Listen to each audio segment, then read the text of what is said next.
In one of the chat, you will see that he's saying to the girl that I won't do anything to you without your permission.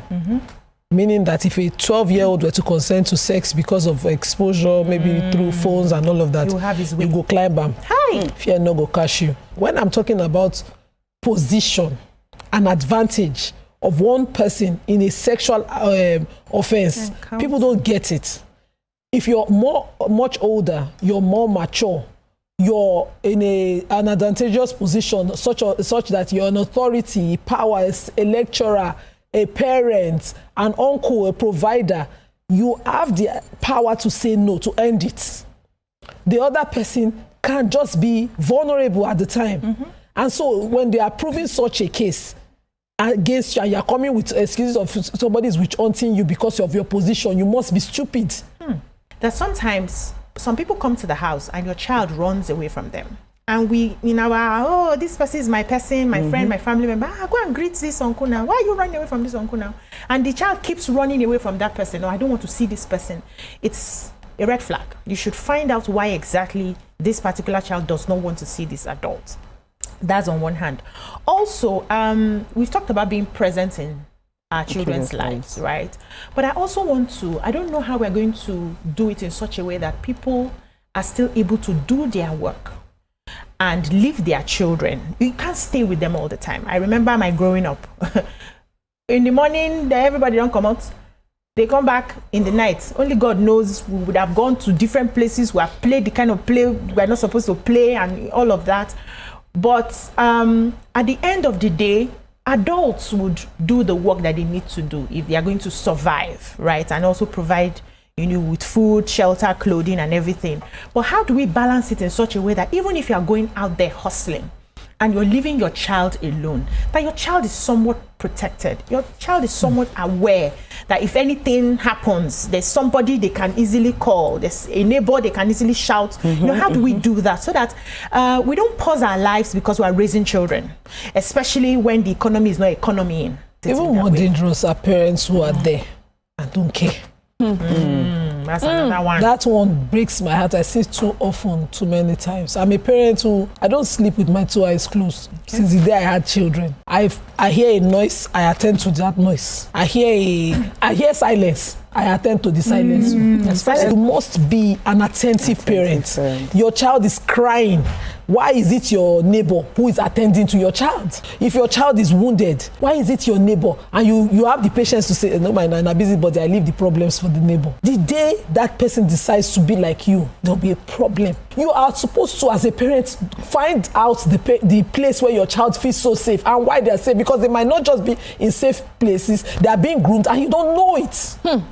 So the most dangerous ones are those parents who think it's not my headache, it's my neighbor's headache. It's not my business, the child is, it should be the neighbor. Whose neighbor, who the sister they born you and your child, you and her together, it can be a danger. A 9-year-old has to be groomed to tell a lie straight about an abuse. Like if I was a 9-year-old, my child has to tell me, say it like this, say it like this. For me, but once I'm saying it as a child, you would know. You know that they don't have the vocabulary to express it. And when they're able to repeat their story the way it's happened to different people the same way, you should know. So someone's daughter said that she was drugged. She had gone to a relative's house and she woke up.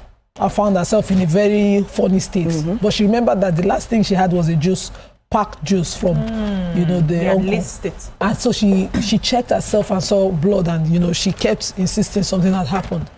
And so she went home and told her mom. The mother called the relative. Say, that one said, I didn't do anything. Say, I take Quran swear. That one swear. He finished for there. And that was it? That was information. What's that? The blood there that she saw? Nobody took anything to anywhere. Oh my God. And the girl was specifically told, don't tell Nyma. Okay. So it took me months to find out. When she was in a very, very bad state and she was just crying mentally, and then she opened up and said, I said, what happened on that day? I traveled.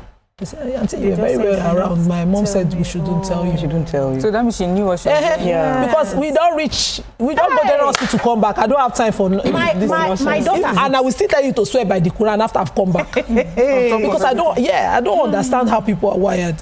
You see this, we term the people who pay attention to things, we term them busybodies. Yes. Yeah. We know what we ought to do, and the people who will bother to do it, we give them labels so we sort of to discourage them to do things further. I don't have relationship with anybody I don't feel safe around. I say to my kids, you don't go to the houses where you don't see me. You don't eat at a house where I just stop to greet and pass. Why would they born you? Why will you? I beat them for such a thing. True. Because those are the concerns that I have. My son and my daughter stayed with a family. They are the kindest to me. Yet, I dey pick for their window. They don't catch me several times. To be sure, I don't understand. everything is safe. I come back. I will tell them I'll be back at 4, and I'll come back at 12, unannounced. I will go and just pick. Check. The father will say, this mommy Gufran, she's such a worry what? Because that's how I was raised. My mother's intuition saved 4 girls. My mother would not sleep. My mother would jack. So it saved, and that's how we must be wired. The worst part of parenting is that lax parenting who think that I cannot come and kill myself. If you have a girl child and you don't even dress her well, cover her. You don't cover her well. Are you a parent?